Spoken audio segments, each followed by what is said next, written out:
Nah, terus ketemulah gue sama bini gue di rumah. Gue cerita soal wangsit dari om gue ini, dan bini gue juga bisa menerima. Tapi,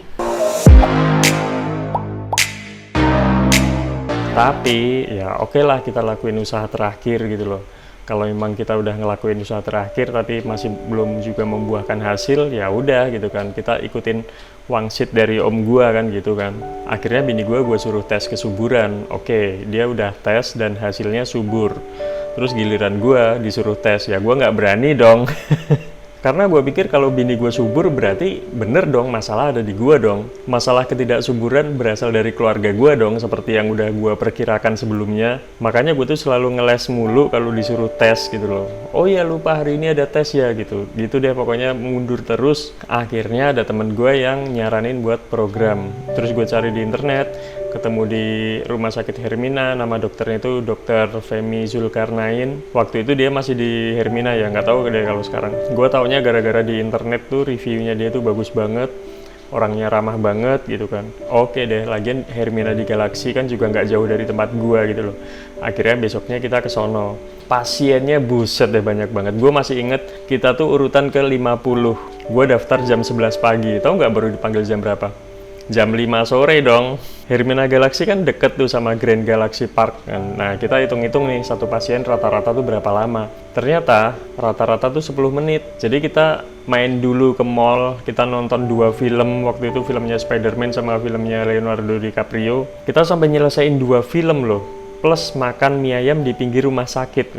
Tahu nggak kenapa? Soalnya kalau nungguin terus tuh itu stres men. Karena di sono tuh banyak yang muka pasiennya tuh muka-muka surem gitu loh kayak kita.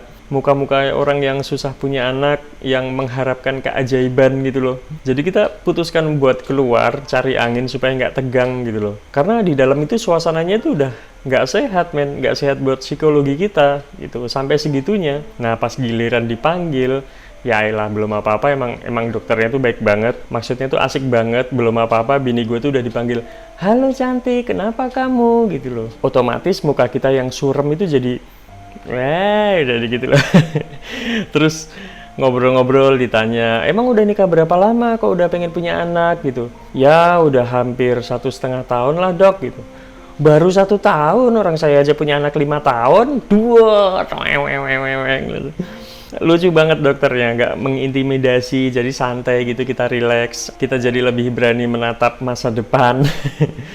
Nah setelah dicek di USG, ternyata bini gue itu rahimnya itu retrofleksi. Retrofleksi itu rahimnya kebalik. Nah itu yang bikin susah hamil. Nah terus dia ngasih vitamin.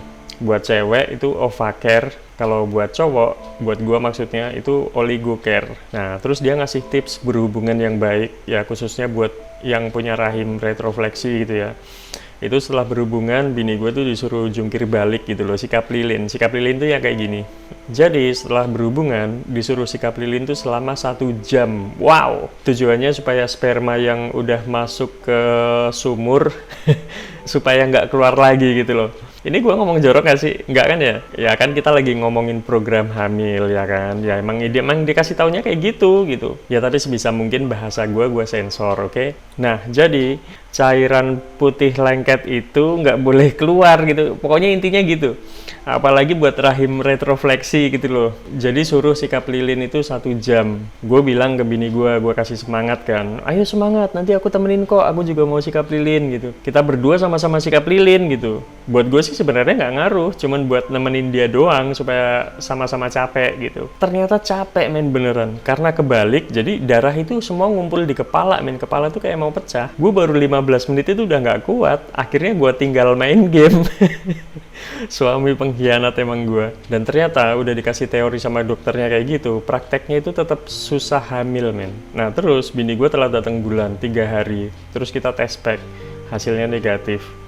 Ya udah mungkin kita kurang rutin aja kali ya gitu, karena dokter Femi itu ngasih taunya tuh berhubungan itu setiap 2 hari sekali gitu loh, karena setiap 2 hari sekali itu kondisi sperma tuh paling bagus tuh ya itu. Jadi selang-seling gitu loh, misalkan sekarang EW nih, tuh kan jadi ngomong jorok gua, bahasa yang berhubungan gitu ya, sorry. Maksudnya sekarang iya, besok enggak, besoknya lagi iya, besoknya lagi enggak gitu terus. Dan menurut gua Kalau berhubungan itu di jadwal, itu rasanya jadi kayak beban gitu loh. Mau berhubungan tuh jadi malas banget karena jadi kewajiban. Terus bini gue telat datang bulan lagi, 3 hari dites lagi negatif lagi. Terus telat 3 hari lagi nggak gue tes. Gue pengen tahu ini beneran hamil atau dapat zong nih. Kan buang-buang test pack kan sayang kan. Nah kita tungguin aja tuh beberapa hari lagi. Ternyata sampai seminggu. Wah kita udah yakin dong. Selama ini kan bini gue kan mensnya kan teratur. Nggak pernah telat sampai seminggu gitu loh. Nah tapi, tahu nggak apa? Pas dites tuh dapat zong lagi. Ini telat 8 hari dites bisa zong, lo bayangin. Bulan berganti bulan, terus akhirnya ada yang telat lagi 8 hari. Oke, kita nggak mau ketipu lagi kan. Tungguin aja sampai mens berikutnya, udah bodo amat dah gitu. Karena kita tuh udah keburu sakit hati gitu loh kebanyakan zong. Dapat negatif terus tuh lama-lama tuh sakit hati loh.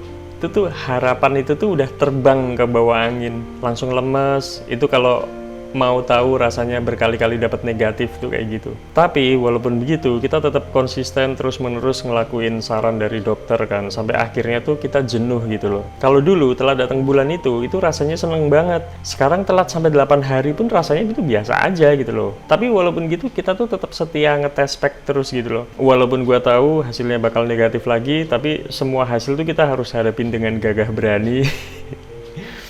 Dulu pas pertama kali tes pack, itu gue dan bini gue sama-sama menyaksikan garis merah itu terbentuk. Nah sekarang cuman gue doang yang lihat hasilnya. Bini gue udah tidur duluan, dia udah kayak nggak mau tahu hasilnya, jadi gue doang yang nungguin hasilnya. Kalau misalkan habis tes pack, gue langsung ke kamar mandi, cuci kaki, terus tidur, itu berarti hasilnya negatif gitu. Nggak usah diomongin, nggak usah diperjelas, bini gue udah tahu. Nah ternyata taunya malam itu gue lihat kok garisnya kok ada 2. Gue bukannya langsung seneng, tapi kayak nggak percaya gitu loh. Jadi gue kayak bengong aja gitu. Oke, gue nengok ke bini gue. Bini gue udah di kasur, tutupan selimut gitu kan, nggak mau lihat hasilnya. Terus gue bilang, sayang gitu. Enggak, aku nggak mau lihat gitu kata dia. Iya, walaupun semua hasilnya tuh negatif, tapi kita tuh harus lihat hasilnya gitu loh. Nggak mau, aku udah tahu hasilnya gitu. Nah, ini jadi sok tahu gitu loh. Bini gue tuh jadi sok tahu. Ini efek kebanyakan dapat negatif. Lumayan lama bujuknya. Akhirnya dia mau lihat juga. Terus, wah gitu pecah. Kita nangis, kita pelukan berdua, dan kita cek tanggal. Ternyata hamilnya itu pas 2 tahun setelah nikah. Kurang ajar nggak? Gue dulu berdoa pengen punya anak 2 tahun setelah nikah. Ternyata doa gue dijawab. Ya pantasan gue susah punya anak gitu loh. Orang belum 2 tahun, itu yang di atas ternyata dengerin doa gue tanpa gue sadari. Karena gue juga udah lupa sama doa gue sendiri. Ya itulah hebatnya kuasa ilahi. Gitu ceritanya. Nah bagi para sesepuh yang ngalamin hal yang serupa bisa komen di bawah. Atau mungkin ada yang belum punya anak sampai sekarang dan pengen punya anak, jangan patah semangat, berdoa dan lakuin segala upaya sampai maksimal. Gue juga doain buat kalian yang pengen punya momongan, nggak lama lagi rahim kalian akan segera isi. Amin. Gue sempat ngerasain 2 tahun aja udah menderita gitu loh, apalagi yang lebih dari 2 tahun. Gue nggak bisa bayangin. Dan kalau belum dikasih juga, sebisa mungkin jangan sampai pisah. Karena nanti kasihan istrinya, udah nggak punya anak, dicerai lagi, jadi janda lagi gitu. Waduh itu kasihan banget. Karena kalau suami menceraikan istri cuman gara-gara nggak punya anak doang, itu berarti tujuan nikahnya bukan cinta, tapi menjadikan istrinya pabrik anak. Dan ini bukan cuma suami ya, tapi mertua yang pengen banget punya cucu gitu ya, tapi anaknya nggak bisa ngasih, terus disuruh cerai, terus suruh cari orang yang bisa ngasih keturunan, ya banyak yang kayak gitu ya. Nah mertua kayak gitu, itu juga menganggap anaknya sebagai pabrik anak. Itu bisa memunculkan dendam kesumat. Ini gue ngomong serius, kayak yang di video gue sebelumnya. Jangan sampai para sesepuh di sini melakukan itu. Nah tetap pertahankan pasanganmu, oke? See you next time.